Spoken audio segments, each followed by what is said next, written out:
The story begins with one of our protagonists, called Teju, rushing into the lab to tell our main protagonist, called Senku, that he wants to confess his feelings that he's held in for 5 years to Yuzuriha, his crush. Senku tells him he is not interested in his illogical decisions. However, he offers him a love potion to boost his confidence, but Teju discards it, saying he won't rely on cheap tricks. As he goes out, the love potion explodes, and Senku explains that it was actually gasoline, but he was 100% sure Teju wouldn't take it. Outside, Teju meets up with Yuzuriha to confess his feelings to her. Meanwhile, the others wager on the outcome of his proposal. At the moment Teju finally puts aside his doubts, he is interrupted by a ray of light. The light shines on the entire world, petrifying any human it touches. The world immediately falls into disarray. Only animals are spared. Teju notices he is still conscious. He vows to stay sane until he can confess his feelings. Time passes. Days, decades, centuries go by until the world plunges back into the Stone Age. One day, Teju suddenly breaks free from his petrification. As he explores the stone world, he remembers the good times with his dear Yuzuriha, who he finds still standing by the camphor tree. He confesses his feelings to the still petrified Yuzuriha, and as he goes close to her body, he notices a message carved into the tree. He finds Senku waiting for him.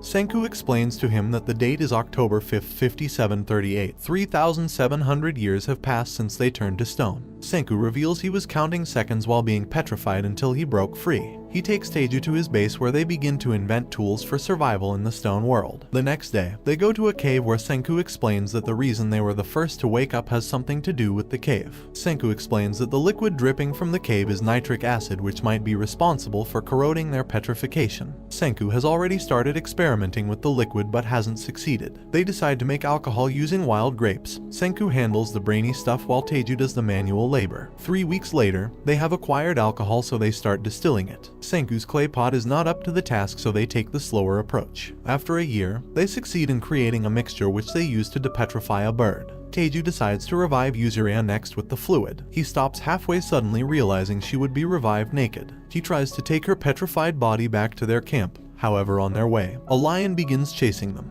The lions keep up with the chase, so Teju hands Yuzuriha's body to Senku in an act of self-sacrifice. Senku disagrees with his plan, so they continue their escape. Teju decides to use the revival fluid on a strong fighter so he can save them. The fighter, known as Shishio Tsukasa, breaks out of his petrification and defeats the lion with brute force. He tells them he'll protect them henceforth. Teju is glad to have a dependable comrade, but Senku has his doubts about their newfound ally. At the base, they introduce themselves to each other. Tsukasa volunteers to be the hunter of the team. His amazing hunting skill enables the team to eat better meat now. Senki tells the group they need calcium carbonate in order to move on with their advancement. He tells Teju to pick up seashells which they would crush to obtain its carbonate. Tsukasa narrates to Senku a childhood story where he was gathering seashells to make a necklace for his sick sister. He was beaten by a man who accused him of stealing the shells. After the story, he smashes the head of a petrified person. He tells Senku he must not revive the corrupt adults who would eventually taint their free paradise. Senku stops him, saying he is going to revive every single person in the world. Senku realizes that Tsukasa is bad news, so he plots to keep him under control by hiding the secret of the revival fluid. However, Teju runs in, saying he has gotten a full pot of fluid from the cave. Senku has no choice but to tell Tsukasa about the cave. While he goes to the cave, Senku uses the opportunity to carry out the mixing,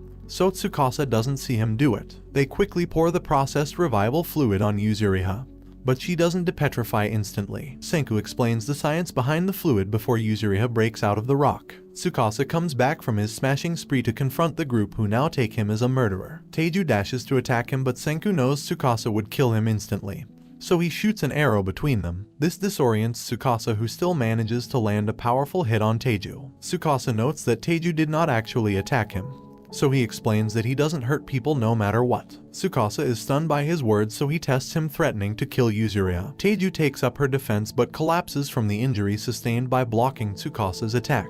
Tsukasa decides not to fight, so he leaves the group and heads into the forest. Senku begins to destroy their base. He tells the group they need to fake their exit if they are to successfully make a weapon that will be able to stop Tsukasa. They set out on a journey to find raw materials for their weapon. Tsukasa arrives at the base but catches on instantly to what Senku was trying to achieve. The group arrives at the peak of a mountain. Here Senku tells them they have arrived to obtain gunpowder. Atop the mountain, Teju and Yuzuriha relax in a hot spring. Here, he tells her he would finish their conversation from 3,700 years ago after they bring back civilization. Senku has obtained sulfur, charcoal, and potassium nitrate, which are the materials needed to make gunpowder. They start processing the materials together. Teju accidentally sets off a spark which causes an explosion. Teju is in shock of its explosive power, so Senku verifies that he isn't going to war with Tsukasa, and explains how he plans to use the gunpowder as leverage to make a deal. As they converse, they notice a smoke signal from the forest. Senku realizes that there are other people apart from them in the stone world. They decide to increase the explosion to send their own signal but end up revealing their position to Tsukasa. He quickly adopts Yuzuriha, using her as a bargaining chip to obtain the secret of the revival fluid, so Yuzuriha decides to play the sacrificial lamb. Senku knows he would be killed if he tells Tsukasa the formula. However,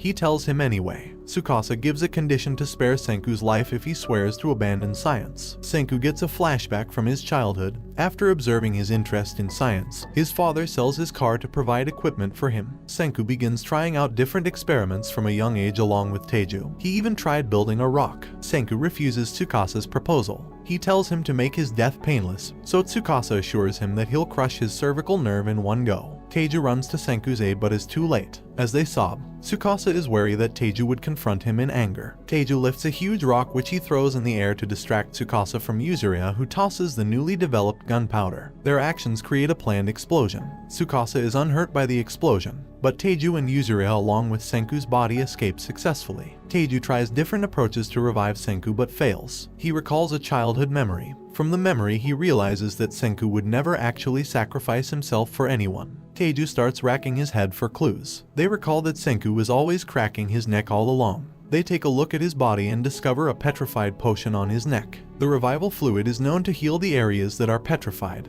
so they apply some in hopes that it would heal his neck. In his death, Senku relives memories from when he woke up in the stone world. He started making tools to survive from scratch. He acquired sharp objects, ropes, made fire, made clothes, and a mini house for himself. Senku starts feeling the weight of his exhaustion, so he decides to look for a helping hand. He goes to dig up Teju's body. Then he begins looking for clues in order to undo the petrification. He surmised that there had to be an external factor that played a role in his revival, and so he discovers the cave flowing with nitric acid. He tries it on Teju but the petrification doesn't break, so he began experimenting on birds and other humans. Back in the present, it's morning. Teju and Yuzuriha wake up to see that Senku has come back to life.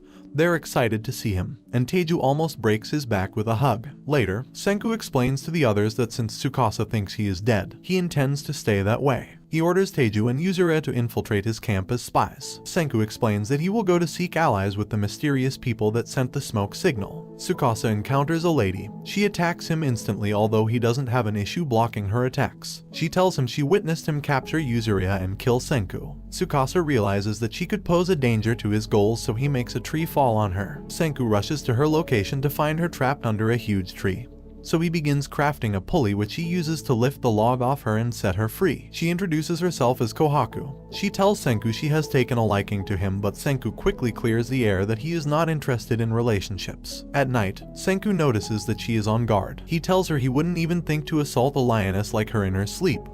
However, Kohaku explains that it's already a habit of hers to be cautious. She tells Senku she would help him defeat Tsukasa by introducing him to more allies. The next day, she goes to fetch some hot spring water to deliver to her village. She hasn't recovered from her battle with Tsukasa, so Senku offers to help her. Surprisingly, he's not able to move the pot, so he makes a contraption to help them move the pot down the hill. They arrive at the entrance of the village. Senku is surprised that so many people are already living there. He is suddenly attacked by two boys but is shielded by Kohaku, who tells them that he saved her life. The boys, called Kinro and Jinro, explain that it's against the village rules to allow strangers in. Senku makes a lot of bubbles using soap, making the warriors are confused as they have never seen such a thing before. Chrome appears on the scene introducing himself as a sorcerer. He figures out that the bubbles are no threat. He then confronts Senku in a duel of sorcery. Chrome makes a fire and begins his sorcery by changing its colors, but Senku isn't impressed by a simple flame test. Chrome moves on to his next party trick where he rubs his hands on a ball of sulfur to create electricity. Senku takes the ball to create a higher voltage of electricity. He is impressed that Chrome was able to achieve so much without modern knowledge. Senku turns his shed into a new base. Inside, he discovers Chrome has picked out all sorts of minerals already. Senku boils some of the minerals and uses the outcome to coat Kinro's spear with gold. He catches on that Senku is trying to bribe him, but he turns him down. At the shed, Senku notices a lot of medicinal plants, and Chrome explains that it is all to cure Ruri, who is Kohaku's sister that's seriously ill. Senku explains to Chrome how the world worked before the petrification. So Chrome decides to cooperate if Senku can find a way to cure Ruri. In the village, news of Senku's arrival starts spreading. They tell Kohaku's father, the village chief, that it was Kohaku who brought in the stranger. Senku explains that he is going to make antibiotics that can cure almost any disease. He explains the steps necessary for them to be able to create the drug. The group heads into the river to collect iron sand using a magnet. Shortly after, a watermelon kid called Suika shows up to assist them. They welcome her as they need all the manpower they can get. After gathering the iron sand, Senku makes a furnace for melting it, and the group begins to blow in air intensely all night. The next day, their effort is wasted because their number could not generate enough heat needed to melt the iron. They decide to recruit more people to generate the necessary manpower. Suika is given the mission to head into the village to determine what would attract people. She returns to give her report, revealing that the pretty girls in the village want a boyfriend, and the village glutton is tired of eating grilled fish every day. On hearing this, Senku decides to cook for the villagers. They start processing millet, after which they are able to achieve millet flour. By adding eggs and other ingredients, Senku transforms the millet flour into ramen. The group enjoys their new meal, but Senku is disappointed by the result. However, they move on to make a food stall that attracts the villagers. Here, they serve the newly acquired ramen to everyone.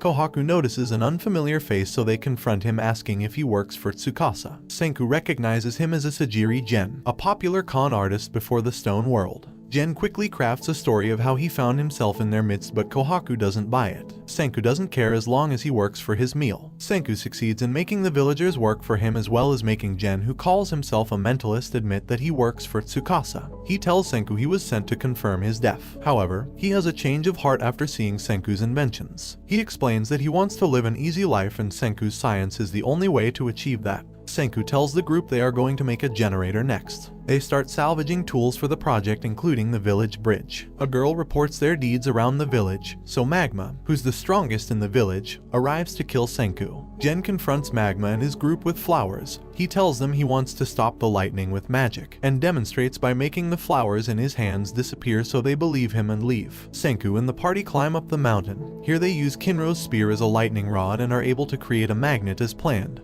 although at the expense of the rod which Kinro loved. They move on to construct copper plates, and with the magnet, they successfully built a generator. With Gen's help, they are able to recruit Kinro and Jinro to operate the generator. Senku climbs atop the shed, where he connects his copper wires with a bamboo leaf to create an Edison light bulb. The group discusses what to do with a Sajiri Gen. Senku explains that they have to find a way to make Gen report to Tsukasa that he is indeed dead. Gen has mixed thoughts on the issue. He recalls being revived by Tsukasa, and Tsukasa explains that his role is to investigate if Senku is still alive. Back to the present, Gen is attacked by some unknown men. The group rushes out to aid him, but discovers he succeeded in tricking his attackers into believing he died. While he is treated, Suika goes to investigate who the murderer was. She returns the next morning to tell the group the culprit was Magma. They realize that Magma mistook Gen for Senku, who is Kohaku's ally. She explains that the Grand Bout, which is a competition for choosing who would marry the village priestess to become the new chief, was approaching, so Magma is out for her head.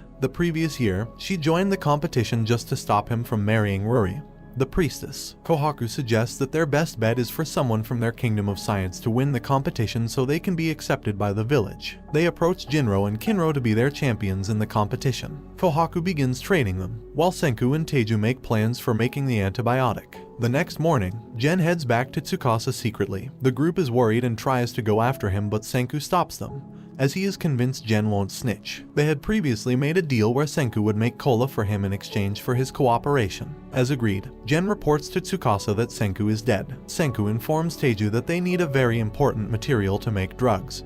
He explains that the material needed is glass. He mashes the watermelon on Suika's head, revealing her cute face, which changes drastically. She reveals she has bad eyesight and the watermelon mask makes it better. However, Senku understands her situation. He explains that making glass would remedy her situation. Senku leads the team to begin excavating for materials for making glass, quartz and sand. They mix the acquired sand with a bunch of materials they already have and successfully make glass. Senku does the refraction by polishing the glass until it is suitable for Suika. With her new glasses, she is able to see clearly for the first time. Kohaku continues training Kinro. She easily defeats him when she closes the distance between them. Jinro is aware that he has long-sightedness, but he tells him not to reveal his condition to anyone, saying warriors have no room for excuses. Senku moves on with his glass-making project, but they fail each time. Teiju brings a man to help with the delicate crafting. They make the old man, called Keiichi, watch their failed glass-making attempt, so he gets too excited and offers to help. With his help, they successfully make a lot of glasswares. Jinro and Kinro ask Senku to make them a gold and silver spear each. Senku agrees under the condition that they help him obtain an essential material. Senku makes the silver spear and leads the team to a hot spring area. He tells Jinro the spear is serving as a sensor. He has to notice when the tip turns black or they all die. They explore the area together with Jinro almost passing out from anxiety. Finally, they arrive at their destination, an emerald green spring that Senku explains to contain hydrogen sulfide and sulfur dioxide.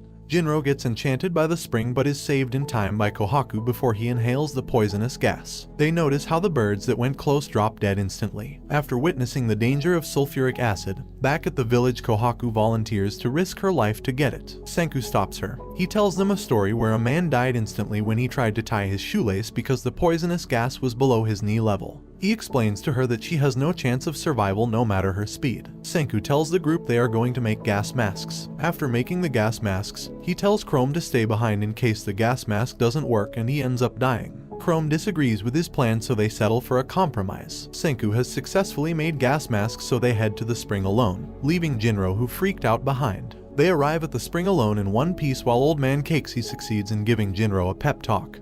He ends up making an extra mask for Jinro. At the spring, Chrome notices that Senku's equipment is damaged. He tries to reach out, but the ground under him caves in instead. He begins falling, but Jinro appears out of the blue to save him with his spear. He succeeds in pulling him out of danger, and the group successfully acquires sulfuric acid. And this brings the anime to an end. Comment if you would like a part 2. Don't forget to like and subscribe if you enjoyed, and turn on the notification bell so you never miss out on another video. Until next time, take care.